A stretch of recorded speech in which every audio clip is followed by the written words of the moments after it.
Game on! Let's go! Third place decider. And what? We have TAT over here? What happened, Michael? Explain to me what just happened, because I'm not quite sure if I just can comprehend what we just saw in that semifinal. Well, Sexy Plock showed up to play, and I think Tat was sleeping on him in game one. I mean, the Curse Hollow game, they lost in 10 minutes. They did just get, they got cursed, and then they got ran out, chained a couple of kills, and then Greymane on a core just won it for him. But game two was an absolute slugfest. Level 24 to 24, fourth protector, goes down to the wire. Garrosh falls, but, you know, Plock, as the name says, Soxy Plock was able to turn it around on the Mephisto. It was a crazy game. Yeah. If you guys weren't able to see it, definitely would recommend checking out the VOD. I mean, TAT, they tried to stop them, but the other team just kept plocking along. I see what you did there. I tortured Tetcha already with that dumb joke, but I can't help myself. A couple of dad jokes every now and then.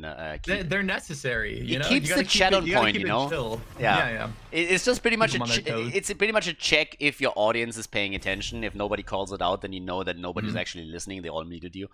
So no, but either way, so we had the overlay wrong at the beginning. Initially, they had the players set up in the lobby a little bit differently, so I already corrected that. Sorry for that. But as Michael just said, it was kind of crazy to see that happen, and I would have. I mean, honestly, for me, it's still crazy that for the third place decider now, we actually have TAT in this match. But either way, this is another best of 3 series. So this is deciding which team takes third place and which team falls fourth. Of course, we have with memory also a Chinese team in here that is going to try and play this one out. But I gotta say that it's not only for the money that's involved here. I mean, in total, we have $1,000 of prize money. But there's also a little bit of a reputation, right? You can already say that losing in the semifinal was a big problem, but I feel for them it would be a huge story if they couldn't even claim third place here. So I would expect that TAT is taking this one very seriously. Yeah, definitely. I mean, definitely. I mean, as a player, losing when you feel like you should have won is one of the best ways to get fuel and to really want to get you moving forward. I'll never forget, Khaldor, I did my interview with you after I missed my VP on the core, and I played like 25 freaking Zeratul games through the night after I had lost that. Because as a player, all you want to do is get better, right? And improve. Yeah, it's like you want to get better, and when you feel like you make a mistake and don't play to your potential, you want to improve that. So I would expect Tat to come out with a vengeance this game, and they get the Ana first pick. They do give up the Stukov, but they do get that Ana. And look at Railgun. He actually goes for the Stukov this time. No Anduin. I think this is the first time that I see him on a different hero. I got Jimmy together with the 2 Volskaya. But yeah, I remember that. Was that 2017? Must have been, right? Yeah, it was DreamHack Summer 2017. Yeah, 17, exactly. Yeah. Group stage. Yeah, that was brutal. That felt bad. Just like watching it. I really, to the day, I don't want to know how you felt. It already felt bad just watching it. I was just like, oh god, he's gonna be so mad. Yeah. That was crazy. Yeah, it was you learn from it, right? I actually think it was probably like one of the most difficult moments in my. I think it crushed my confidence as a player, to be honest. But I feel like I've grown from it, got better from it. But I don't know. It's always funny to me whenever I watch the replay of it. It's like you can hear on the broadcast, and I just yell the F word like so loud, like you can even hear it on broadcast, because I'm like F, like I missed the VP, and it's because we just lost, right? And it's like I knew the second I made that play that it was a mistake. By the way, you're in the European broadcast right now. You can cuss to your heart's content. I'm allowed to say fuck. No problem whatsoever. This isn't Blizzard, baby. Thank God. Woo, I love that. Khaldor gets banned. Now I'm a little bit sad that we don't get to see him. I was waiting for him, honestly. Like, if I get it, every single time I see a hero that gets banned, that I didn't expect to be banned, I'm kind of sad. We have a couple of teams in Europe, one team that in the amateur scene plays a lot of Butcher. Every single time I cast amateur scene, I see Butcher being banned, I'm immediately salty. I'm like, what do you mean? There was a chance I get to see a Butcher in here. It's like, yeah. So nano boosted Khaldor would have been kind of cool, but it's not going to happen here. We got the Hanzo on the other hand, we got Diablo.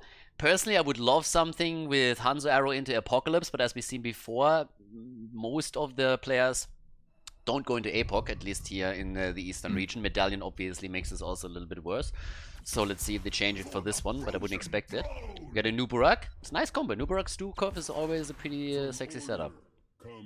Yeah, Tastar as well. I mean, a noob kind of predicting that they're going to pick some sort of mage, right? You do have the Ana. You want to combo that with some sort of Nano boost. A Nubrak known to be one of the better tanks into, heavy burst mage damage. But I mean, kind of going to your point about Diablo, I would like to see an APOC. I mean, APOC, Hanzo Arrow, really good combo. And yes, there is Gladiator's Medallion, but the thing about APOC is it creates so much confusion in a team fight, right? Every single enemy hero has to watch their positioning when you click that button, and it is going to be the Maiev and Blaze. So I would expect to see APOC with this, and maybe some sort of wombo combo with the Warden's Cage. Yeah, they got a pretty scary composition. The only knock I would say is they don't have a great nano boost target. I mean, Maiev's not bad, but it's not like a Li Ming, Yeah, I would have expected Li Ming. I was just about to say, with the nano boost, it would have been pretty crazy there. Either way, that setup has a lot of control on CC at the front, so that's a good lineup for TAT. And we get the Sonya as our last pick. So, well, ladies and gentlemen, Volskaya Foundry, map number 1 in the 3rd place decider here. TAT probably a little bit annoyed that they find themselves in this match in the first place, but let's see if they can shut the Chinese team down or if they're gonna suffer another loss now. Let's head straight into it, Volskaya Foundry. Alrighty, game on. They lost last time they played on Volskaya Foundry. Now they play on it straight up again. TAT on the left, the Korean team with Lockdown on Maiev, Gonda on Hanzo. We got Hyde on Ana, Spell on Diablo, and Kyoja is playing Blaze. And the Chinese team to the right side of the map, Team Memory with Sungshan on Reyna, Yagaras on Anubarak, Railgun on Stukov, the Black Cat on Tacita, and MCO is playing Sonya. Leap or no leap? That's the question here for now. And also a couple of different builds. First of all, we got the Ace in the hole again, and we got the Legion of Beetles. I gotta say, Anubarak is a little bit weird with some of the patch changes. I mean, Blizzard even trying to make the waste of a talent that is debilitation a thing is kind of interesting to me. It just feels like if you play... I mean, I don't know. What do you think about this? Because my argument is always if you... Ooh, wait a second. That again, I've seen this before. That looks like 2 kills. I mean, Hyde trying to do everything really good sleep, but Yagras on the Anubarak setting up huge, but Lockdown able to get a return kill and able to E out Lockdown. Dukov slow.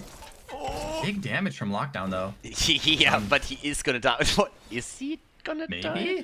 Sonya, she was trying to spear in a little bit closer. Nice! The great escape! Awesome, absolutely awesome. That was brilliant. But coming back to my point there for just a second, my argument was always that if you go for debilitation on level 16, you're doing it wrong, since Epicenter just synergizes so well with the kind of tank that Anubarak is and what you want to do with him in the team composition, that even after it's being buffed, it would feel weird to me to see an Anubarak player going into debilitation, because it just goes away from why you're picking the hero in the first place. Is that crazy, or does that make sense? No, I don't think it's crazy. I mean, I think Blizzard has consistently shown in the top side that, okay, Raynor is just going to use the Gladiators, but I think Blizzard's consistently shown that they want to have multiple talents that are viable. So it's like, I think them buffing it is kind of in line with that, but I agree with you. I generally think that, you're still going to go the traditional 16 just because it does make your stun a lot better. But one thing is that Sonya is going Furious Blows, right? So it does look like, I mean, I don't know if that's standard. Generally, like a lot of times you see block or at least Warpaint for NA. So it looks like slam build, which, to me makes me wonder, maybe that's going for, you save your fourth slam, you leap on someone, get that big extra damage. But maybe that's just my my heart wanting to, see leap. I gotta admit, it would be kind of funny to see a leap here, and I totally could see the reasoning here behind it too. We got the bed of barbs in, so there we have it already. And yeah, they are actually engaging into this right away, and they're not only faking it out. So Spell is on the point. Here comes the attempt to lock him out, maybe just a little bit. Of course, Stukov is controlling the point quickly. Railgun is using that in the back. And Anubarak has to jump out though, and yeah, they are taking control. Memory is moving in, and they're claiming the item. They got the healing beacon. Yeah, I mean, they used their turret early, right? So it's still 1 camp to 1 camp, but I think the turret just gave them enough damage, and they actually did a really good job, really good patience. Oh wait, Lockdown being in, that's his D as well. Okay, good sleep, coming out ahead, able to stop the Raynor. But as I was gonna say, the basically Stukov did a really good job at putting the puddle on the point, which basically stopped spell, and then their whole team didn't actually finish the immortal because they saw that their Stukov was low, but it looks like lockdown falling low here. Diablo going in spell. Gonna look for a kill, asleep. Sonya. Yeah, here comes the jet propulsion, locking her down even a little bit further. They're trying to make the play as they're reclaiming the position, and they're going for Nubura again. He barely survives. Lockdown, he is flirting with death every single time he moves in, but he does so much for the team right now, it's insane. And he was also a big part of the kill that he just got against Jimmy. Wow, I mean, Maiev is a hero that's feast or famine, right? Like, you're either gonna do good or you're gonna feed. And Lockdown, I mean, getting out at the level 1 is just, you know, this hero, when played by someone that's really, really skilled mechanically on it, is just an absolute gem to watch. And I, so far, have been really impressed with how well Lockdown is playing. Definitely one of the better Maievs, I would say, in the world.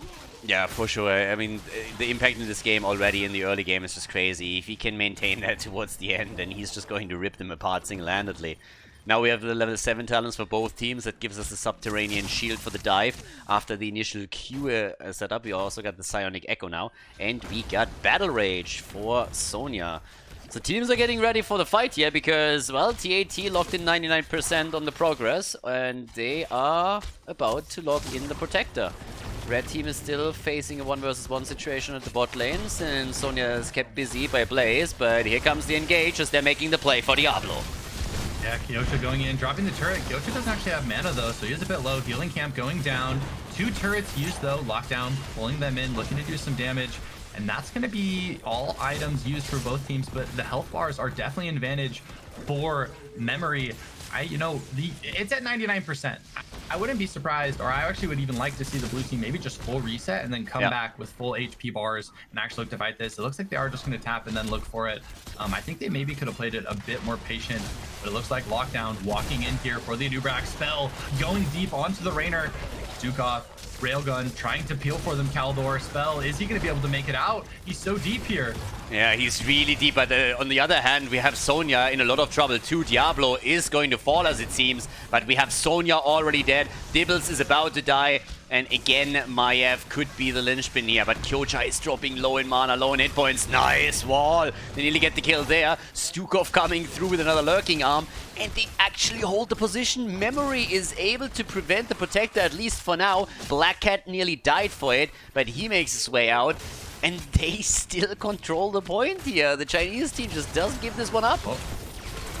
Rainer getting wall banged, but actually gonna be able to devastating charge spell. No souls now. A bit like, way squishier. The Rainer just chunking him out.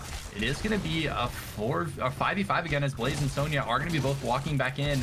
Lockdown, looking to chunk them out. I mean, this is an absolute brawl for the first objective. Both teams pretty close. They want this part. Khaldor falling low. I actually think their HP bars are not in favor for this, but Lockdown going in, Railgun on the Stukov in a bit of a scary position, but Khaldor gonna fall, level 10s and G's. Containment. Lockdown is just going nuts here. Now they have the level 10. They go in. Kyoja, nice high dice too. What the hell? They're turning it. They're turning it again. You gotta be shitting me. The triple kill against them. What's going on? They take the initial kills. They look great. And then all of a sudden, Black Cat just dumpsters on them. Wow. What a setup. Wow. I mean, 28,000 hero damage for Rainer and Hanzo at 7 minutes into the game. Like that, if that doesn't tell you it's been a brawl, it's been a brawl. Like, they are definitely trading a lot on each other. Diablo needs to get more skulls. I mean, he did go Lightning Breath. We also see Containment Disc as far as ultimate goes. Hanzo Arrow. Sleep is going to be going out. Lockdown looking for the Rainer. Hanzo Arrow from deep downtown is going to hit the Sonya, but Rainer just able to walk out. Railgun looking to peel spell. Careful, bro. He engages again, gets a stun against Sonya. Nice, great turn, and the disc is out too. Could make the play for Stukov, and there's another kill. Lockdown popping off once again. The Protector hasn't done jack shit, by the way. Hasn't moved to the top, hasn't taken the fountain. Is starting to lose time here too. They're just trying to defend the middle, but they lost 2 heroes here. Lockdown with the deep downtown, literally max range containment disc, securing them a second kill onto the Stukov. But yeah, you're right, Khaldor. They haven't done anything so far with the Protector, and it's dead in 10 seconds. They're going to get one top tower, a little bit of damage onto the wall, but that's it. And if they're not careful, they could potentially, okay, they are just going to be able to walk out. But lockdown, I mean, really on the Maiev, styling out, doing so much damage in these team fights, so much disruption. I mean, these team fights are really, really back and forth. It's 7 kills to 6. Both teams, you know, really looking to brawl here. Sonya rotating in, 5v5. Anub'arak may potentially look to go. Zio has a flank. I mean, after the last series, Lockdown was just like, guys, give me a second. I need to put the backpack on. I'm going to carry this shit now. So, yeah, feels like it. Yeah, he is making so many plays and setting them up for the rest of the team here too. Spell also with a lot of good engages where you get these wall stuns. I mean, he finds himself oftentimes a bit deep, but here's the arrow. What a beautiful combo again. And there's the kill. There's the double. The fight isn't over though. Mad kills everywhere. 2 for 2 trade. The bunker still in place. Here comes Lightning Breath. They're trying to get the kill against Jimmy. Doesn't work out. Diablo's dead already. And again, Gondor jumping straight into Jimmy. 17 hit points. He gets the hit. It's a 5-man team wipe. What the How did they hell? like that? They got like a 2 insta-kill. Wait, I must have blinked, but... Yeah, because they had like the beautiful blaze stun into the Hanzo arrow, into the, you know, the Maiev follow-up, instantly clear the Stukov as well as the Anub'arak. But then the Tassadar, the Sonya are able to turn it around and actually get a couple of kills. I think Hyde was maybe a bit, you know, too deep there, but I didn't actually see exactly what happened. Hyde died instantly. He got too much damage. I just played the replay. And Hyde actually had problems in the backline and was taken down by Tassadar, so he was the first one to fall on the team. That's why they had no sustain through this. They were pretty much relying on the bunker mostly. But yeah, that's it. The game, the entire game is just nuts. Yeah, what like such a brawl. Oh, containment. Lockdown is looking for the Tassadar. I don't actually think they're gonna be able to get it. Lockdown is gonna be able to force out the Gladiators though. That is a, you know, 5-minute cooldown. Pretty good spell going in here. Maybe looking for the Anub'arak Hanzo arrow. An NA arrow is going to whiff, but in the bot side, it looks like Raynor forces Medallion trying to run out, is going to be able to use this Cocoon on the Diablo. Trying to peel nano boosted Diablo actually. Yeah, nano boosted Diablo. There's again the Lightning Breath, trying to slowly take Tassadar down, but Spell has to retreat. 11 kills tonight. We're 10 minutes in and we pretty much have 2 kills per minute at this point. They are just absolutely styling this game right now. And this all happened before the second objective. Usually objective number 2 gets announced when you are roughly level 12 and a half, heading into 13. Now we have level 15 and a half already for Team Memory, who has pretty much a level lead over the Korean opponents. Yeah, I mean, this has just been like a full-on hero brawler. I mean, one thing I do want to know, in a lot of these team fights, Hyde, it looks like is choosing, I mean, he's nano boosted Spell twice on that Diablo. So it looks like they're going for the Lightning Breath plus nano boost. Personally, I feel like Lockdown is playing really well, and I actually think, you know, a nano boost onto that Maiev could be, you know, worth more value, just because it's a lot more damage and gives Lockdown a lot more cooldowns, right? Like having the E on a lower cooldown, having the D on a lower cooldown will provide him more survivability as well. So I'd like to see maybe that adaptation coming out from TAT. Well, now of course they have the talent lead. They have Epic Enter on Anub'arak on the 16. They got the Psionic Shock in. Point and Red is in 2. Sonya's going to be a bit more tanky as well. They go for Lockdown. Maiev trying to jump out, and goodbye. That's a kill, and it might be a double. I have no idea why they lingered around there in the first place. They didn't have the level 16 blazes at the bottom of the map trying to get the experience. Now they lost Maiev. They just lost Diablo too. They're going for Ana. Hyde gets murdered.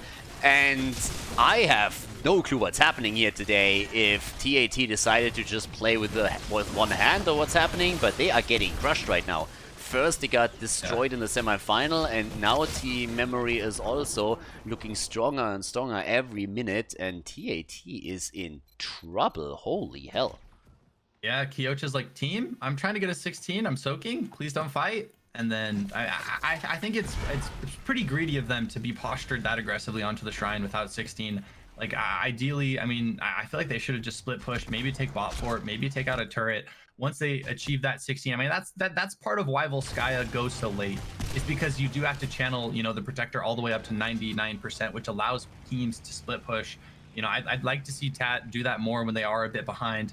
But we are going to get a 16-16 team fight, it looks like. Would expect to see them rotate up here and, maybe potentially look for the Anubrak, or, maybe they're posturing to give up. They go bot lane. I mean, the fountain is already down. If not for that, I would have maybe tried to argue that they just decided the second one isn't really worth it. But now they make the rotation pretty late, and it's too late. So they give this one up. I guess they're just hoping to flank in while two of the heroes are in the protector and get a quick kill or something, but that's a bit strange. Talking is strange. Are they... Okay, they rotate down. I was just for a moment thinking they're actually trying to go for keep here without having a talent advantage. Yeah, no, I like them going for double fort here. I think it's the right play. I mean, the protector's not as good. Yeah, I mean, I kind of what you were saying as far as the strange rotates. I mean, I wonder if that's maybe a bit of tilt setting in for TAT. Again, I mean, I don't know the players. I'm not trying to say what's happening, but if I was them, I could totally see a world where we're tilting, but it looks like Kyocha is going to force out that medallion coming out by Railgun. Protector going down to about 30%. Kyocha getting hit by the Sonya on the bot side, forced to use Unstoppable, and it looks like the Protector is going to rotate towards this bot fort. Yeah, they're starting to make the way in. Obviously, you want to have the fountain, which they should get, and they will. So they're jumping in now. They want to have more than that even. They're going for the fort itself.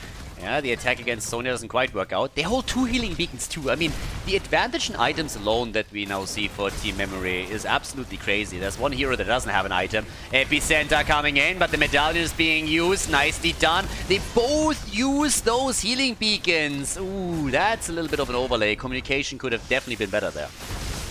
Yeah, I mean, the nano boost came out to lockdown, but really good job coming out by the Anubrak, instantly cocooning the nano boost target. And it looks like they are going to be able to finish up this fort. I mean, 20 is still not been achieved, though, for Memory. And it looks like Tat, I mean, normally in this situation, you'd want to fight, right? Like, you'd want to fight before the opposing team hits 20. But it looks like they are not confident in their current team fight, as they did just use a bunch of their ults, and they are just going to, be forced to back up. But this means the third Protector, almost surely, unless something goes really wrong for Memory, is going to go their way, as they are going to be hitting level 20 soon. But Lockdown actually able to get a 2-man pull here and able to complete that Bonds of Justice, the level 1 quest on the Maiev. At Hassada talking quest, he's sitting at 155 stacks now. He has some solid damage in this game, but he can't quite keep up with Jimmy, who's sitting at 60k. Top damage in the game for him. Kyoja has taken the top lane and pushed it out before, but as you said, now the 20 is going to kick in. Now with some decent soaking, they should be able to force a 20 versus 20 fight at some point during the objective at the bottom of the map. And there's no fountain for either team, but they definitely need to make sure that they're soaking all the lanes if they want to accomplish that. And of course, there is now a chance with level 20 to dominate the map even further for Team Memory, which they use to take the healing beacon. If they wouldn't have overlaid the one earlier, they could have held on to one, so the item advantage dropped a little bit, but they're still looking at 2 turrets and 1 healing beacon, so that's not too shabby. And yeah, with the level 20, we also now got the rewind in. Always awesome. Plus, of course, for Sonya, the ignore pain. Yeah, I didn't think that Tat would be able to reach level 20 before the next objective, but it looks like they probably are going to be able to get a 2020 team fight on the objective, or they can even just get it up a lockdown. Potentially in a scary position here. Anubrak looking for some stuns, but a really good sleep dart coming out by Hyde there, actually just stopping the engage in their track, because he could have looked on the Anub for either a cocoon or a rewind stun onto spell on that Diablo. So really good job coming out by Hyde, helping his team, but level 20 mostly approaching for Tat. Yeah, the level 20 on this map is always a bit weird, because I so many times think exactly the same that you did, and that 1.5 2 levels ahead, there's no way for the opponent to soak it up. But it's just crazy how long it goes from one objective to another on this map here. They can't lose heroes at this point. They need to conserve those souls, so they really should back off here. They are making everything happen. There's the 20 now any moment. As long as they don't lose heroes here, they're going to be fine. And Archon has been popped. There's a lot of ults that were just used by Team Memory, so that might become a bit of a problem. Play of the game is in for Hanzo. Alright, not going into the bullseye here. Force barrier for the TAS as well. I mean, this is twice that I've seen Korean TAS stars not choose to go Perma Archon and actually choosing to go first barrier. But in the middle lane, looks like Sonya is going to actually be losing her Wrath soon. Doesn't have it for another 15 seconds. As a Sonya one trick for a while, fighting without Wrath is really difficult. Anubrak forced to use the Gladiators, trying to cat out. Containment is going to miss. Hanzo arrow? He tried. Actually, not bad. Not too shabby. I mean, it was a good attempt. The problem is that now, of course, he sacrificed the cooldown here. But Anubarak was so low after those arrows hit him that if he can connect the ult, then that's a sure kill against the bug. As it stands, though, there's still a 5-kill advantage for Team Memory, and they're now taking control over the bottom. Tacita is still rotating in slowly, so this is actually a 5 versus 4 for a little bit. Tacita is not here, and they are fighting. Yeah, and it looks like they might even be winning. Cocooned, Maiev in the back. It's a 4v4 at this point. Khaldor coming in. Sonya doing a lot of damage. Lightning Breath coming out by spell on the Diablo. Gonna be kiting out, but Sonya Khaldor with a huge W is gonna actually be able to kill him. Raynor, lockdown coming in. Diablo dies as well. That's Souls though. Containment gonna miss. 2 turrets down. Kyocha looking for the Tastar force. Sees the Gladiators Battalion hide, being zoned out by the Raynor's Raiders. The Raynor actually doing so much damage in that team fight, zoning out Hyde as well as lockdown, basically allowing his team to, you know, secure the kill onto Kyocha. They initially had the Cocoon on Maiev and she couldn't join the fight, so it was a 4 versus 4 at the beginning. That's when they got the kill against Sonya, but then afterwards she's just turned it. There's your nano boost, by the way, on Maiev, but she's already a little bit low. Jumps out as Anubarak tries to go for the engage here. That's a good stun. Comes in with a tether, but it's just not enough, and the focus takes them both down. Maiev and Diablo, both dead. And top lane gets pressured. We're going to see a keep fall here if they don't take care of it soon. And at the bot lane, of course, the push continues. They're making the play for Hanzo. He's dead too. They are ripping through them. Team Memory, they are looking at a potential victory against the Korean team here. The bottom keep falls. The top keep is soon going to follow. And this is just nuts. TAT today, definitely not showing up. Ana goes down too. That's a 5-man wipe right here. The core gets attacked. 2 keeps are down. Sonya's making the way over. They don't even need the 3rd protector here. This is going to be game. We're in the 3rd place. It doesn't even try and D at all. Yeah. 3rd place decider here, and that's the lead. 1-0. Team Memory goes up 1-0 against TAT in the 3rd place decider.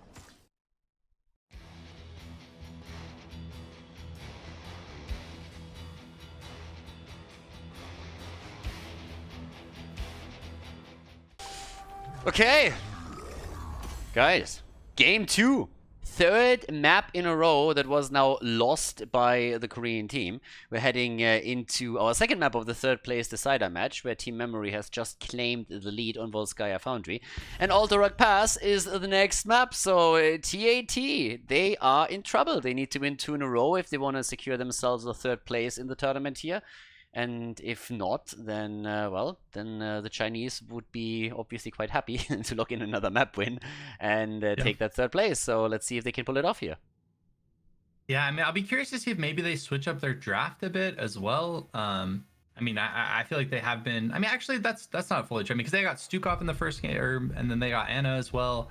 I mean, I'm just curious to see what they identify as the problem, right? Because I mean, they've lost the last 3 games they've played. They have to make a change, right? And I'm curious to see what that is.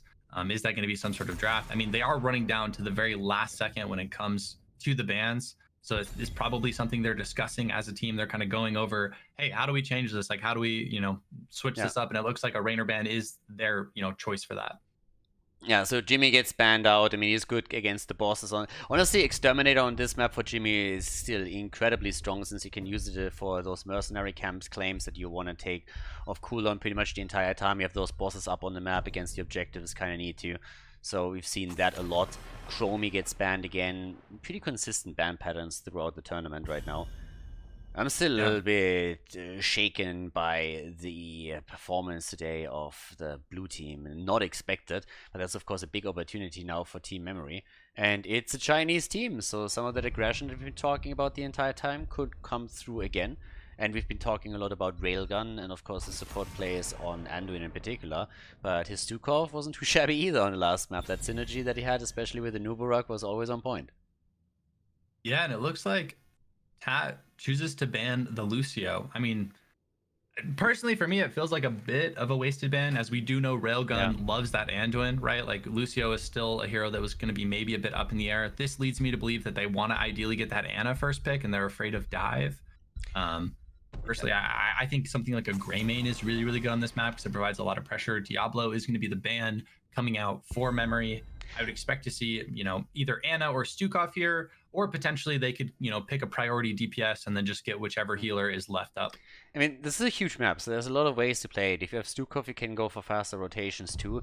You can pressure structures on this map, where Sylvanas, Greymane, and other heroes come into consideration.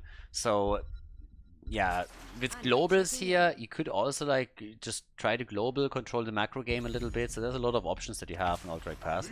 But there's the Ana pick. Stukov gets taken right away from Railgun once more. So goes for the Admiral. Question, of course, is now more so what's the second pick for them? What do they prioritize highly now? Do we see those damage dealers that we just mentioned?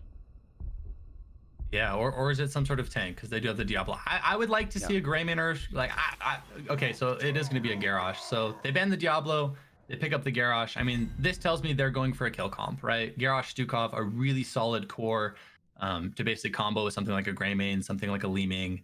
I personally, I think Anna's pretty decent into that, as sleep can be used to kind of disengage or stop Garrosh from using, you know, basically one-shotting someone. But I would really like to see a Greymane. I think Greymane's so strong on this map, provides so much potential, and also is decently safe when it comes to Garrosh. No, I absolutely agree. Greymane can be pretty strong. But there's the Sylvanas that I pointed out earlier. Yep. That could help really on a macro level. And they have D.Va now as well. And D.Va, I feel like the priority on D.Va in the Eastern region games is a bit low. Compared to what we're seeing in the Western scene, D.Va is not picked nearly as much, nor banned.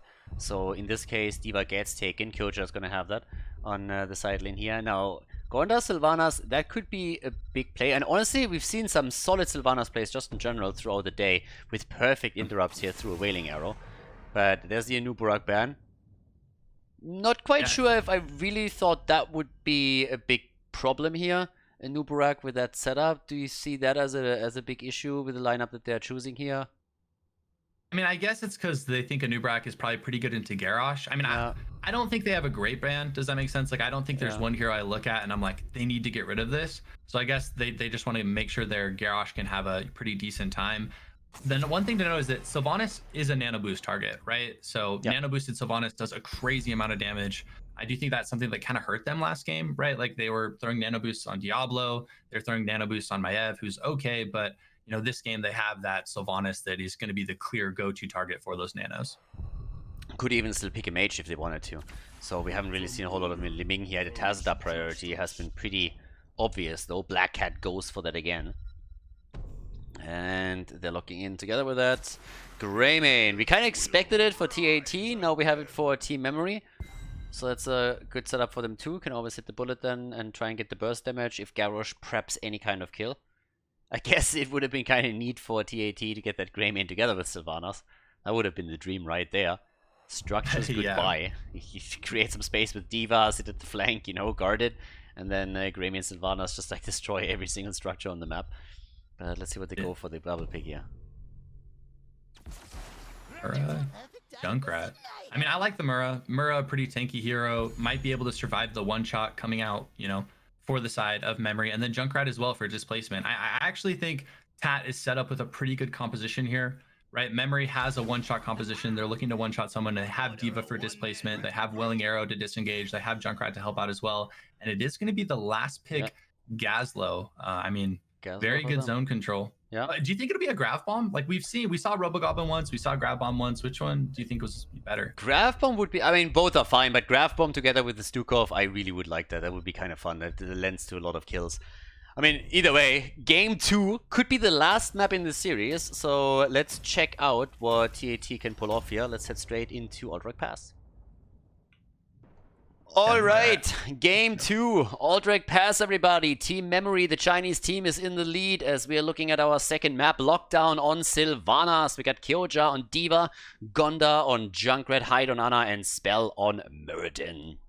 Sunjan on Greymane for the red team. We got Black Cat on Tacita, Yagaras on Garrosh, CEO on Gazlowe, and Railgun on Stukov for the second time in a row. Yeah, they've been doing a decent job, so let's see if they can pull it off again. Already a little bit of a change here when it comes to talents. On level 1 for Muradin, we got the Dwarf block this time. Yeah, I mean, into the Greymane, pretty good adaptation, just because Greymane is going to be a lot of physical damage. And it looks like Big Game Hunter on the Gazlowe. This means that D.Va, Kyoja should be able to out double soak the Gazlowe pretty hard. So that is one thing to know, is that Kyoja should have rotation advantage a lot of times. D.Va, one of the best double soakers, super safe hero. I think a lot of this game comes down to how well is Kyoja actually going to be able to zone or tank for his team right? If Garrosh is stepping up trying to get a flip, is D.Va there in position to kind of tank it or to push him away, or to mitigate some of the damage? Because, you know, definitely if someone gets flipped in, there's a lot of kill pressure coming out for the side of Memory. Yeah, down to the bottom of the map, that's where we currently have Junkrat going up against potentially 2 immediately. I think this is the first time in like 3-4 games where the game didn't start with an insta-kill on at least 2 heroes. It's the first one in ages. That's true. We've had like at least 2 or 3 deaths every single time, which I mean, generally with like Europe, I think Europe more than anyone is good at not feeding early game deaths. Like a lot of times I think you'll see European teams just recognize, okay, we're not going to fight here, we don't have the better team, we're just going to get macro rotational advantage. And you know, I think a smart decision coming out by Tat, not trying to, you know, pressure too hard. Both teams are going to be going over to the siege camp. You know, does spawn at 1 minute is going to be, in my opinion, probably the main objective. I mean, it's not the objective, but it really is the objective of the map. You want to do this pretty much on cooldown just because this camp is so strong, right? And I'll expect to see both teams kind of pressure with their camp and look to get the wall. Yeah, I know exactly what you mean. I always call it the objective on the map too, because it just feels like it's one of the most important things for the teams, no matter what. You see it taken at the 1 minute mark, you see them rotate in just before it spawns. So it's where most of the attention for the team really is, since it's just so strong. If your opponent doesn't take it and you do reliably, you will have a fantastic game through the mid lane. Yeah, Spell. Ronin is going to be able to run out though. But Gazlo is a bit slower on the rotate. You see Lockdown here trying to slow down the Gazlo rotate. Really smart play coming actually by Lockdown and Hyde. They're just going to kite out here, but D.Va, Kyocha able to push out the wave. And this basically gives them rotational advantage. That's kind of what I was talking about. Kyocha is going to be ahead of the Gazlo majority of the time. And this lets them get a little bit of damage onto the mid. And they have the Junkrat wave clear. Like, I really like, oh, the boop. Oh, really good unstoppable coming out by Garrosh. I actually think they should have not woken up the Garrosh from the sleep until the boop went off. And maybe, oh, Greymane? Greymane? Khaldor? Yeah. Okay, he gets out. Close call though. But builds already. Look at Muradin. He's also going into the Reverberation here as his level 4 talent choice. So we already have slight adaptation in regards to the build that has been pretty consistent throughout the Eastern tournament. Yeah, I mean, my assumption is the Greymane. Oh, it looks like Spell, though, is going to be jumping on the task here. Gladiator's Medallion is going to be coming out a little bit too early, and that's going to be a dead Tassadar for Black Cat. He is going to be able to get the Storm on the wave, though. I mean, that is kind of nice, being able to pressure it out, but that is a dead task, so 1 kill going to 0. But during all of this, the objective, guys, the Siege Camp, the objective on this map is going to be secured first by Memory, and it looks like Tat is just barely going to be starting it up. That may not matter now, but they did get about a 10-second advantage. Lockdown, though, in the mid lane, falling low. Yeah, next time the camp spawn, Memory could potentially look to pressure with theirs since they have like 10 or 15 seconds before the opposing team. Yeah, they definitely do. And I love how Gazlo is actually threatening Sylvanas every single time she approaches the structure here. But we have the early level 7 for TAT. So they have to still defend over. But obviously there's also a little bit of a difference, because right now there's actually a chance for TAT to push through the middle. They have the towers to help them take this camp down. So there's an opportunity to maybe just push in, use Sylvanas, and disable those structures for just a few seconds. Now that we also have level 7, by the way, we are definitely going to see the teams focus a bit more onto the objective itself and try to go for the prisoner camp here. Our level 7 talent gives us now also the heavy impact. Stormbolts connects. They're trying to go again for Greymane. Muradin jumps in, and that's a kill. Down he goes. The wolf is dead. Bad Doggy 2-0 kills, and now the better position for the prisoner camp too. Yeah, and they were able to lock down during all of that, was able to get a lot of the mid wall. So Khaldor, as you were saying, they were able to pressure pretty hard. Garrosh, though, in a bit of a scary situation. Good sleep coming out by Hyde. Oh, Garrosh is going to get booped over the wall. Actually, I think saving his life there. They may have been able to kill him. But Garrosh is going to be forced to full reset. Oh, wait, they let the camp fall. That's really big, because Garrosh is back right now. And now they might get stalled out when they try and channel it. Actually, a pretty big blunder there coming out by Tat, because now they're not able to actually channel the objective, and Spell is going to get zoned out and has to back. But Lockdown just split pushing during all of this, getting a lot of top wall and mid wall, giving them about a half a level lead. One of the issues is really that whenever you have Gazlo securing the prisoner camp, if he gets a few of those turrets up, you have to take everything down before you can really channel that thing through. So it's an incredibly good tool to stall this out, and that worked really well for them up to now. But still a bit of a lead in experience. Now they finally start to make the move for the camp, and the first objective together with Sylvanas could be a really powerful weapon for them. They're not quite there yet though. There's a bit of good aggression against Garrosh, but also Stukov coming in now with another lurking arm. And they are trying to fight back here, but the objective is taken, and TAT will take the first one. And Sylvanas is already busy at the top, starting to take the fort apart. Yeah, I mean, I love this though. Lockdown kind of recognizes that they have better macro pressure, they have better wave clear with the D.Va and the Junkrat, and basically it's just forcing them to chase him around and respond to them, and it's going well for them, right? They got the first objective, they hit level 10 first, but also Khaldor on the Junkrat is hitting so many boops, right? Like he really is just zoning out and creating so much chaos for Memory. He is falling low in the bot lane, and it looks like they are going to be trying to pressure top. I mean, Kyocha and mid too, though. I think mid is actually the most important lane in this game, since I do think the siege camp is the most, you know, like kind of the objective in a way. So them actually pressuring, and if they get this mid fort, it will be really big for them. Yeah, they're already going for it as we speak. Sylvanas comes in with a quick disable. The Cavalier is doing work at the bottom of the map. Junkrat is pushing it out as well. What we talked about during the draft is pretty much holding true here. They are starting to go way more for objectives and structures. They're really trying to push. It's not only team fights that they're looking at, even though they have a lead in kills as well. But they have done serious work on every single lane. The walls have fallen on every lane. Forts have lost HP. The bottom one has been destroyed, and they even get another kill as they are pushing them further and further back. Garrosh is down, 3 kills to 0. It seems like TAT has finally woken up. Yeah, I mean, their macro this game, their rotations are really strong, really solid. And I definitely think that's what they were lacking in past games. Like, they're always have been known as like a really strong team fighting team, right? All of these players are mechanical gods. But I think their macro is just lacking a bit. But Khaldor with another boop, lockdown falling low on the Sylvanas. Grab bomb, barely gonna miss. Yeah, misses it on lockdown. That would have been for sure a kill if he can grab him. But that doesn't quite work out. D.Va still at the top. I feel like we have the entire time a bit of a catch-up situation where Team Memory has to react. It's always TAT pushing multiple lanes, going for multiple points of interest on the map, be it a fort, be it a mercenary camp, or on the other hand, of course, the objective itself. And you see Memory trying to react and react and react, and they're always a step behind, it feels. Yeah, and as a team, it sucks to be the one not in the driver's seat, right? Like, if you're the team in the driver's seat where you're kind of dictating their rotations, it's a lot easier to win because you know where they are, right? Because Tassadar is showing bottom. Gazlo is going to be forced to show top. So it's like, you know where their heroes are. And 13 has been picked up by Tat. Would expect to see them maybe potentially Tassadar? He goes in deep. Yeah, let's go keep, baby. Lockdown makes the big jump happen. They rotate onto him with 3. There's the taunt. He's gonna die. I call Worth. I call Worth. Distracts them from the middle of the map too, where we see Gazlo die and the fort fall. Beautiful play. Yeah, we're gonna take another look at that. That was actually really, really well done here. Hyper aggressive Sylvanas style.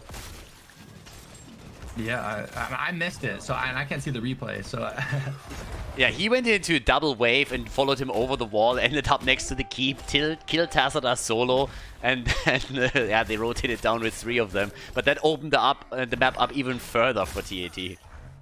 Yeah, I mean, they were able to trade the kill, right? So they got 2 kills for 1, and they were able to get mid for it. Garrosh, another boop. Good job using the sleep from Hyde as well.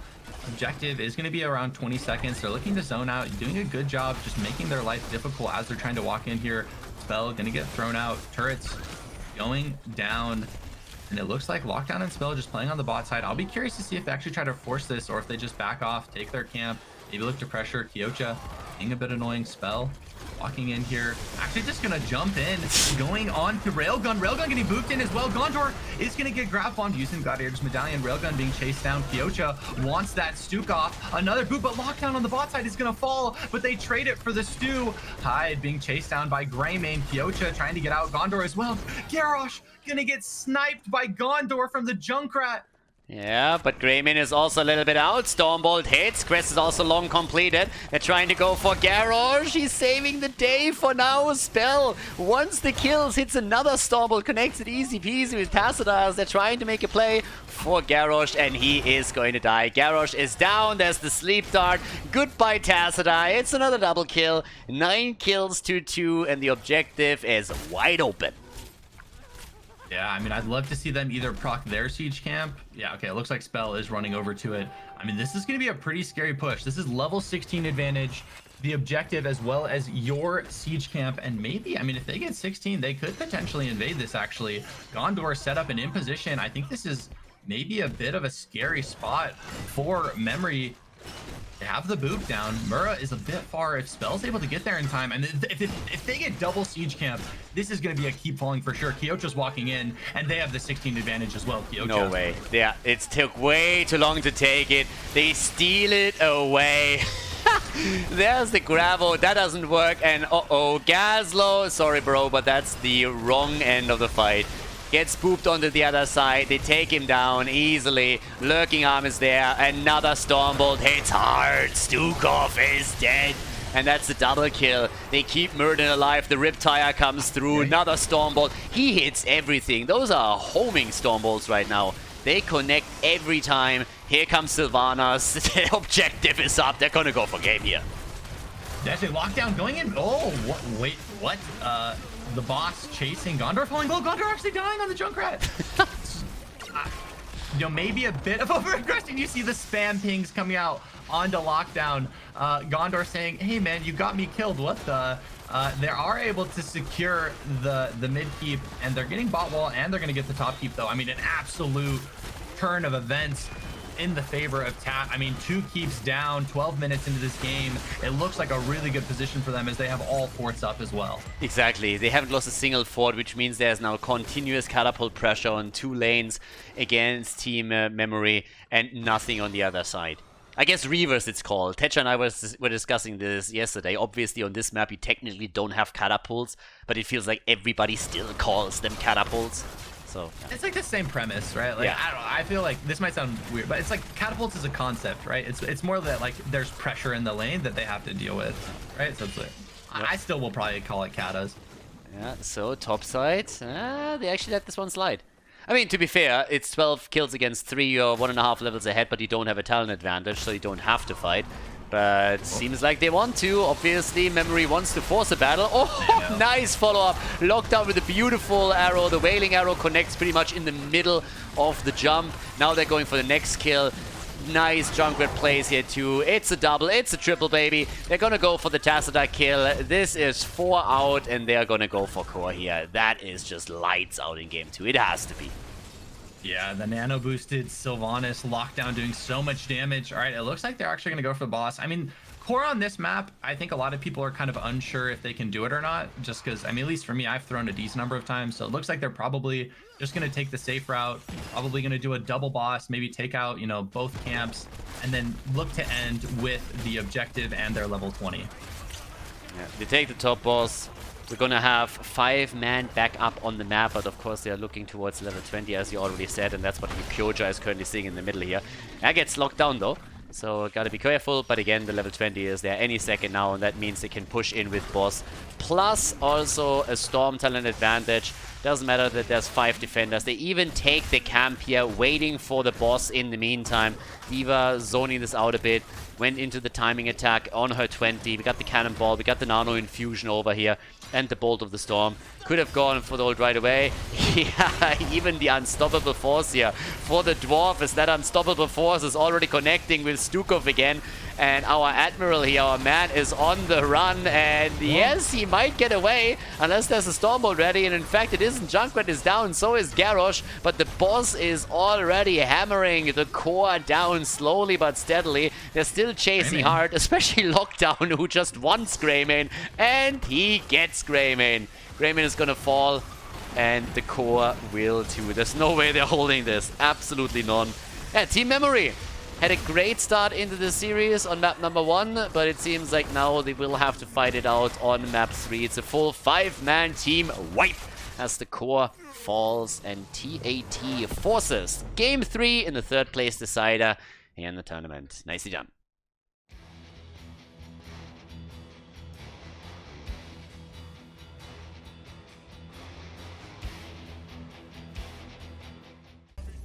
Okay. Yeah, I mean, game 3. Let's go, ladies. We have the deciding map here.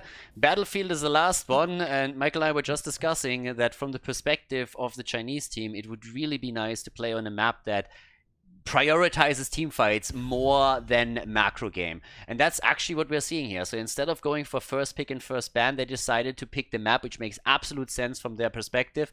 Koreans, of course, they also like to play on Battlefield of Eternity. We could see that with TAT just yesterday, but it doesn't change the fact that they seem to be a bit more comfortable now busting out their macro game too, which we saw in All Direct Pass. Whereas for Team Memory, the good old Chinese aggression is still there, and they are trying to use that to decide the series in their favor. So yeah, let's go. What are we going to see here? Where's Stukov going to land?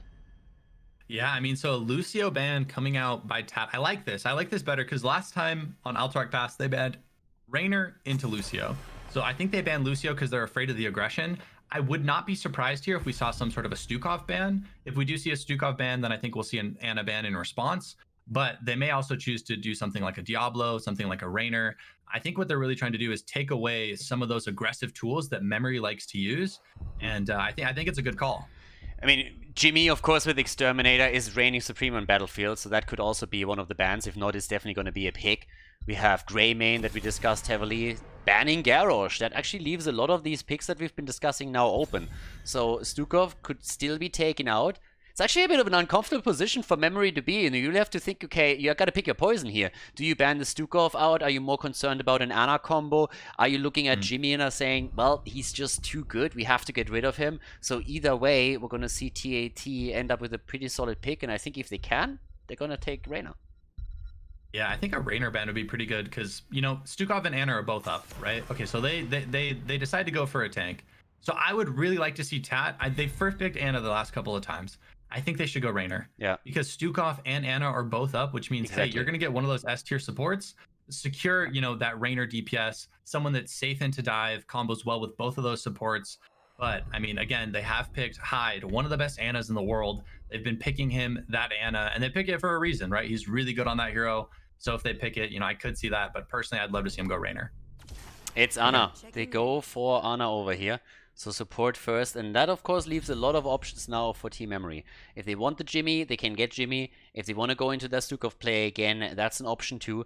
Let's keep in mind that Railgun prioritized Anduin so heavily in all the previous series, but his Stukov plays were absolutely point in on the last ones, and he takes it again. So Stukov is once again chosen. No Anduin, no baby face for him in game 3, and there's the Jimmy as we expected. So all the 3 heroes that we highlighted have now been taken in the first rotation. Bit of a different order than we expected, but still from here on out, let's see how they can complement those. I really hope they go Li Ming. I would love a Li Ming in the 2-3. I would not be surprised if they go something like a Sylvanas. I mean, I think you want to secure a strong nano boost target here, whether it's one of those two, whether they think it's something else. And then I could see him go D.Va as well. I think D.Va worked really well for them last game. Okay, so it looks like I'm completely off the mark. They're gonna go Hanzo Anubarak. So they seem to prioritize the noob pretty high. I can already see it happen. We're gonna see an arrow that gets shut down by the target being cocooned. It's always the worst feeling when it happens, but I can already see that's what's going on here. No, does it surprise you a little bit, the Anubarak pick together with the Ana over here?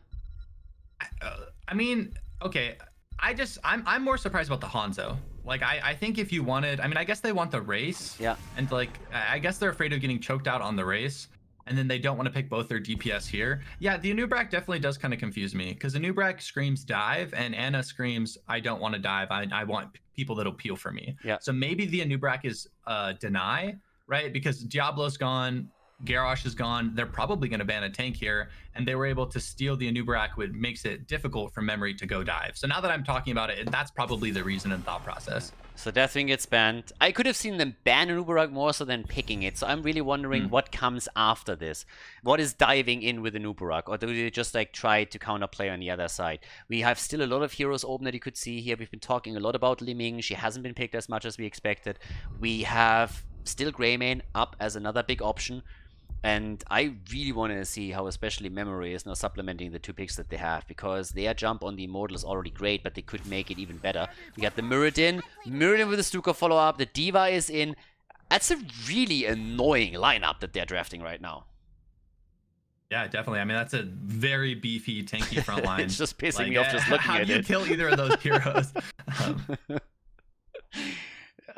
Yeah, that's honestly the kind of game where you look at it and it's like, do I have to play that? Your drafter goes, what DPS do you want? And you're like, I don't want any of them, man. They all look, I'm not gonna kill anything. Oh, Kira and Imperius. Okay, we asked what they're diving in with, and well, there's the answer. I like the Imperius. I was thinking Blaze for the offlane, trying to get the bunker out too and get that additional layer for Nubarak up. But if you jump in with the Nubarak, Kira, and Imperius, that's a lot of confusion that you can saw, and it's a lot of control and damage too. Yeah, I mean, Kira is a really good nano boost target as well. And I don't think they have a lot. Okay, well, so they do get the Leeming. I was going to say they don't have a lot of burst, but now they do. I do like the Leeming pick coming out from them. I mean, Hanzo pretty fragile, Anubrak pretty fragile. Kira, Anna, like if Leeming's able to get a combo off of a Murden stun on any of those 4 heroes, you know, they may potentially be able to get a reset. I like Memory's comp better, to be honest. Like I think they won the draft. I mean, who knows? Like I haven't seen the Kira. I'm not super knowledgeable about it. I do think the nano boost could be really good, but I think a lot of this game falls on Gondar's shoulders. Game number 3, third place decider. Before we're heading into the grand final, we're going to decide which team takes third place in the tournament. And on the left side of Battlefield of Eternity, we got TAT with Lockdown on Hanzo, Kyoja on Imperius, Gondar on Kira. We got Spell on Nubarak, and we have Hyde on Ana right here. Whereas on the right side of the map, the Chinese team starts things off with Yugaras on Muradin, Black Cat on Li Ming, Sun Quan on Reyna. Exterminate, of course, as the level 1 choice. We have Zio and Diva, and Railgun once again on Stukov. So yeah, here's the chance for TAT to at least take third place in the tournament. Can they pull it off though? Memory had a good day today, so they might have a chance to take this win because their lineup is looking pretty annoying. Well, and I think their ease of execution is a lot lower. Right? Like I think for Memory to win, they don't have to coordinate super well, right? Like you just have Murastun into Leeming, follow up into Stukov, but Anubrak, speaking of Spell, going in here, Gondor looking to do some follow up, good anti-grenade coming out by Hyde, healing everyone up, good trade for the side of Tat. But yeah, Gondor doing a good job. But as I was saying, just the ease of execution, right? Like I think it's going to be easier for the side of Memory to basically chain their spells together, and Raynor actually falling really low here. 45 though, Diva rotating down. Yeah, was in trouble for just a second, but now that we have Imperius rotating in, he's actually trying to stop that. Yeah, well, a little bit of damage onto the mech. Bot lane is still panning out, and the Juke Master has connected, so yeah, nicely done. Either way, at this point, looking at this right now, we got bot lane, another connect for Muradin, so he has 2 stacks already on the Storm Bolts. It's a bit low though and has to jump away here. I mean, it's an aggressive setup that we are seeing from TAT. Oh, Lockdown? Lockdown, Oh 39 HP. Let's be honest, he's been crushing it the last 2 games. And he's been the one making the plays. And they are setting it up again. And this time Muradin is actually down. The Dwarf gets kicked across the map. The mech at the top has also fallen. Yeah, Koreans coming in with the initial kill. I mean, speaking of execution, Hyde on this Ana is always there to follow up off of the Nubrak double stun. Always hitting the sleep at the right time, giving them the 3rd CC as well as the Bionic Grenade, basically mitigating healing. I think Hyde is absolutely smurfing this game on the Ana, just always in the right position to follow up on his team. And, you know, I think that's just something to note. Like, if he's able to keep that up, I think this game is going to definitely be favorable for them because that's their 3rd CC. Yeah, I'm a bit worried. By the way, about the bot lane because they rotated top to take the camp, but now at the bottom of the map, that's a 4-man push with the camp. That's going to be a ton of damage, and I think they're going to have the time to rotate top side to defend when their opposition is trying to counterplay that. So that is a bit of a weird one right here. Wall is already gone, exactly. Yeah, I mean, that's pretty big to get. I mean, I would like to see them probably bleed coming out. Looks like they are going to be going onto the Mura here. Gondor doing a bit of damage. Another stun.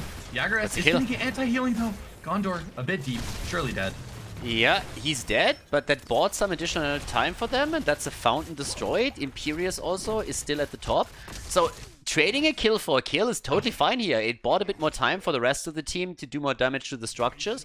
Kyoja has in the meantime taken to the top lane, pushed that out too, so that's a good situation for them to be in. And I don't know, good opening in general. I like what we're seeing here right now from TAT. Yeah, things are looking really well for TAT, and Lockdown was actually able to hit a scatter, stalling the Leeming's back. Zio on the Immortal, trying to zone Kyocha on the Imperious, taking a decent amount of damage, but it's just going to be able to back up. But the reason Kyocha didn't die there is because Leeming's back actually got stalled. She had to go get mana, and Lockdown was able to stop that Khaldor, trying to kite out here. Diva Mech doing a lot of damage. Kyocha going in, but is actually maybe, okay, good Gladiator's Medallion, but still may potentially fall. Spell. Guys, this could go from bad to worse. If they get one reset, they might get another. Dagger House. Yeah. Actually a bit deep. Good connect though. Hits another Storm Bolt, but as you said, he eats some additional damage because of it. Might fall, will fall, should fall, doesn't fall. That jump could not have come half a second later. He would have died there. Oh my god, that cooldown. So Muradin actually survives this one. But the halftime show is over, and well, the red team is really pulling the damage through, thanks to, in particular, good old Jim Rayner. Exterminator on level 1, and he's just crushing it, as usual, on Immortal number 1. Yeah, during all of the shenanigans, people trying to get kills, Rayner was just doing his job, right? Just hitting the Immortal, able to secure a lot of that. Going to be a 9,000 HP shield. They also able to, you know, secure that Bruiser camp again for the top side, basically going to allow the Diva to pressure Kyocha in while they get bot side pressure. I mean, would expect to see this maybe be a wall or two. Again, one thing to note, Tap was able to already get bot walls, so structures will probably be a bit evened up. I would be surprised if they got a keep here, but if they get a couple kills, Amura, you know, could look to be aggressive. They might be able to get more. Leeching Scarabs. We're seeing Beetle build for Nubarak. Okay, no dive or nothing. Goes into the Beetle build here. No Carapace for him. Push through the bottom as we have Imperious rotating in from the top, trying to flank in for this one. And that might even be a fort if this push continues. Look at Black Cat coming in from the side, looking for the flank hits. He doesn't quite get it, but they take the fountain down. The fort is also low, but I doubt they can destroy it. They're making the play for the Diva pilot, and they could even get the kill here if she can connect some more damage, and indeed she does. That's Diva down, and they try to follow up with another kill against Stukov, which they easily secure. Yeah, Black Cat trying to get a reset, looking to throw damage here from the bot side. Was able to get locked down pretty low, but not gonna be able to get it. Kyocha looking for the Rayner Khaldor. This could be scary though. Black Cat coming in, that's 2 resets. Did they overextend here a bit? It looks like they may have spell. I mean, they had a 3 for 0 and now it's a 3 for 2. Did have an overextension from Tat there. Should have just, you know, taken their victory, backed up, maybe taken the camp and slow siege the fort. Yeah, they got the kills, and they could have maybe pushed the fort at the bot lane. You're absolutely right. Inexperience is also not that big of a gap if you think about it. I mean, it felt like a lot of these fights ended in favor of TAT, but they lost the objective, so that definitely hurt them. You gotta be careful when you have a Liming on the other side. They can always come in with another reset through Calamity. Heavy impact on 7 for the Dwarf again. Spell sitting at the side, hoping for another connect here. See Muradin coming in, Simon out once, twice, the damage is there, and that's a kill. Goodbye, Muradin. He came, he saw, he died again. Veni Vidi Vici. Yeah, and it looks like they want to pressure him for the fort here, which I like. Imperious Kyocha's here as well. This is a 5v3 Khaldor. Wrapping around the bottom. Okay, looks like they're just going to back off, take camps. Sending Imperious top to help deal with that merge pressure. The Beetle build, you know, the reason they probably went it is because of the Liming. Liming did go Triumvirate at 4, which is going to be the orb reset if it hits a hero after 50%. So the Beetle is nice because it will tank the orbs. So that would be my assumption as to why he went Beetle build.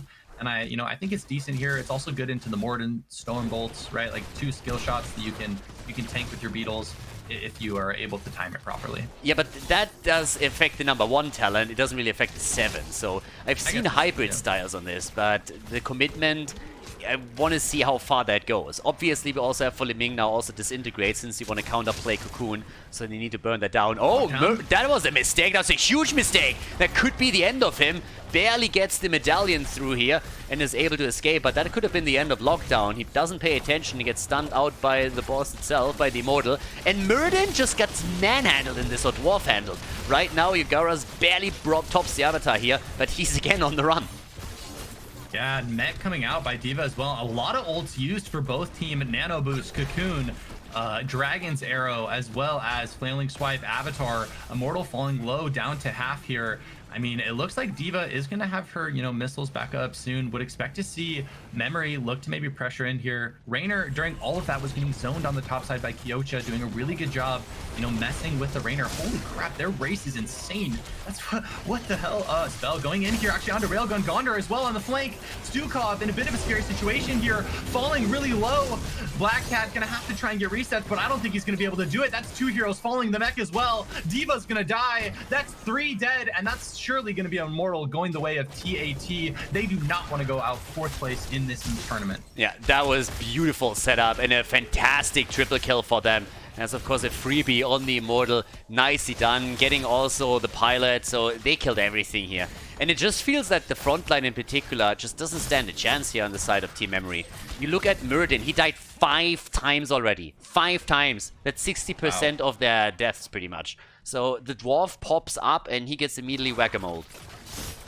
Whack-a-mole, yeah. I mean, that's exactly what's happening. And I'm wondering if maybe D.Va, because maybe D.Va can help peel for the Muradin, and maybe once the Muradin gets 16 or 20, maybe he'll gain more survivability. But the Kira seems to really be helping provide like a lot of that to finish off the Muradin. Kyocha on the bot side though, falling low. Black Cat as well as Muradin trying to do damage. Black Cat falling low. Kyocha maybe gonna die here. Hyde peeling, able to keep him alive, but he dies. Barely. 8 HP, and then the Raider comes in and takes it down. Nicely done. Topside pressure continues though.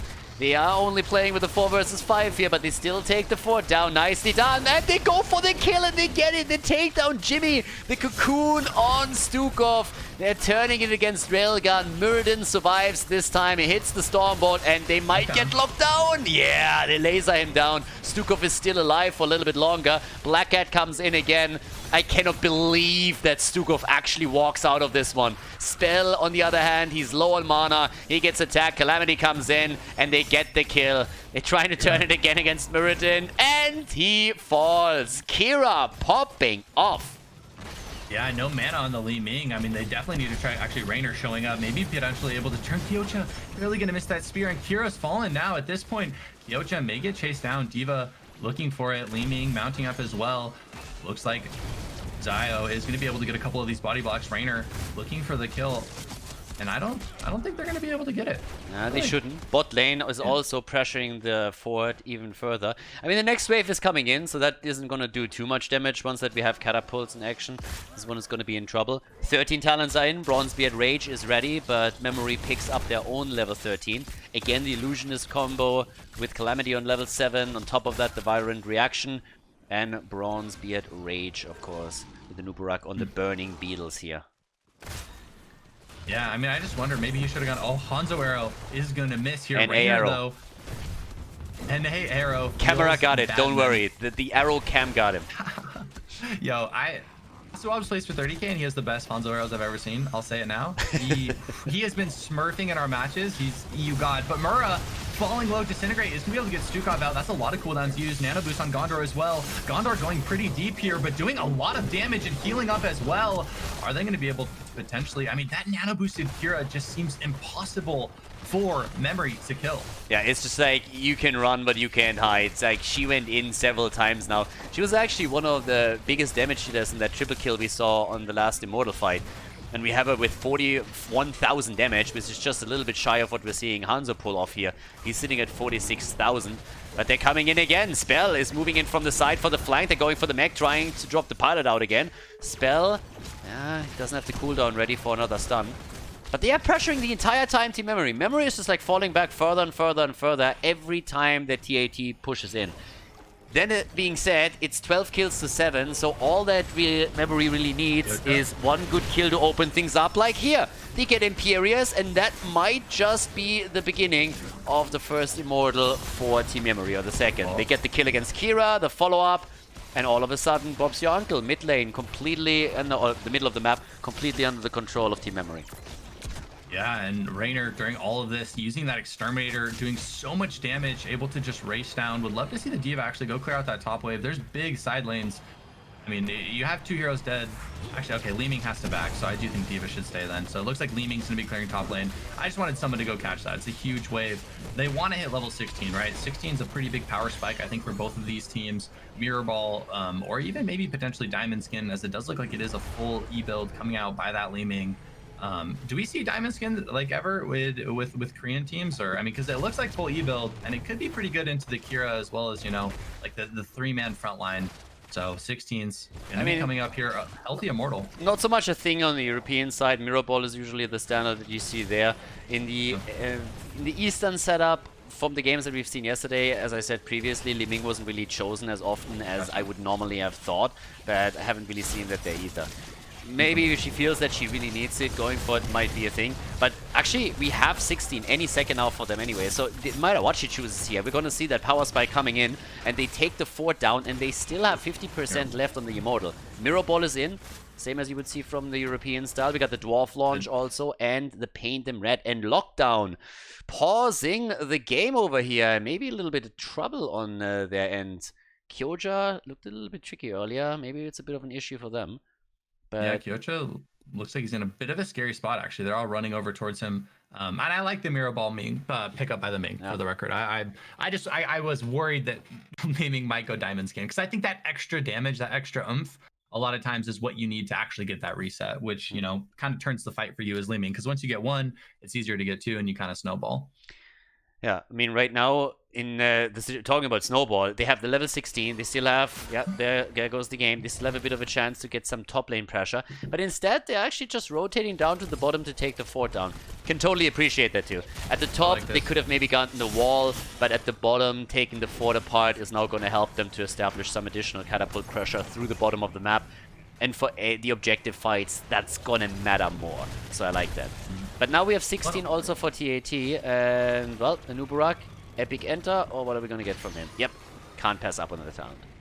Yeah, I mean, it's so good. Epicenter, one of the best, you know, 16 talents, definitely. And I like the fort play, guys. Taking out forts just opens up the map, right? And especially when you have, like, a Muradin, you have it's good to know that you like foreplay. Yeah. Wait, did I say fort? I mean, I guess that makes sense. I like the fort play, comma. Foreplay? I mean, everyone likes foreplay. If you're not doing foreplay, what are you doing, Khaldor, right? Like, go ham or go hard or go home, my friend. Here we go. Engage is in, and they're trying to get the kill, but the arrow this time hitting. Oh, Kira with the ult coming in, trying to get the triple. There's the first, there's the double, the counter kill against the Nubarak. But they're gonna get the Dwarf too. That's 3 down. Nicely done. And, well, the Koreans, every time you think maybe they are beatable after all, we have them pop off with another big team fight. And it's like they get 3 kills, which is nice, but they don't actually get anything from it, right? They have to just rotate top. So all they effectively got was 2 kills worth of XP over the opponent. I don't think they necessarily could get that much out. Like, they are going to have their bruiser camp, which is nice. But Memory already recognizing that pushed out the bot lane, right? So they're not actually going to have that much pressure. Forts have been taken for both teams. So we are going to see, you know, equalized cata pressure. Immortal spawning in 5 seconds. Mura is going to be about 4 or 5 seconds late. So, you know, maybe they will just have to give up the halftime here. Ults are still down, about 10-second cooldown. Mura has 25 on his avatar. Yoja, though, in the bush. The craziest thing is actually that even with the 3 kills, they don't really get an advantage on the Immortal. I mean, quite the opposite. Just look how Jimmy is, again, just crushing that thing, thanks to his level 1 talent. They have the pressure through the bot lane at least, so that's good for them. But right now, they are still fighting on even experience and even talents with the opponent. Arrow comes in, hits the mech as he dashes forward. And, well, there's already a halftime show, 1 in favor of the Chinese team. And at the bot lane, Gondar's in trouble. Gondar. Oh, the nano boost, though, the turnaround. Big kills coming on Khaldor. Can they get the reset? No, he's healthy. Black Cat doesn't have Disintegrate. Actually, Railgun looking to peel for his team. D.Va in a bit of a scary situation. You're actually going to be able to get out. Nubrak. Does he have E soon? Oh, Lockdown actually jumping in. Rainer is going to be just trading a bit here. Lockdown jumping in is pretty much all that he does today. Like, he's been crushing it. His Sylvana's performance on the last move was still insane. Ana in trouble, though, but drops the medallion, starts to move away here. Imperius could turn it at some point, 15-10. And of course, the camp at the bot lane has also been defended. Fact remains that the Immortal is a bit low for the blue team, but they're turning it against Muradin and they take him down. Can they save Kyoja? Yes, they can, and they get the second kill. Jimmy is dead, and now they open the map up double kill at just the right moment in time here. They still need to make sure that nobody else moves onto the objective, but with Jimmy down, the biggest threat has been eliminated. Yeah, a bit over-aggressive there by Jageris on the Muradin. Did not actually have the Avatar, and I don't think he expected that much damage to come out. Really good job coming out by Kyocha, just instantly spearing him and his team with the follow-up damage. I mean, if they were able to get the turnaround reset onto Kyocha, maybe they could have turned it back, but nah, they weren't able to do it. And, you know, this looks like a decently scary Immortal push. I mean, the shields are going to be about half HP. Level 20 is approaching soon.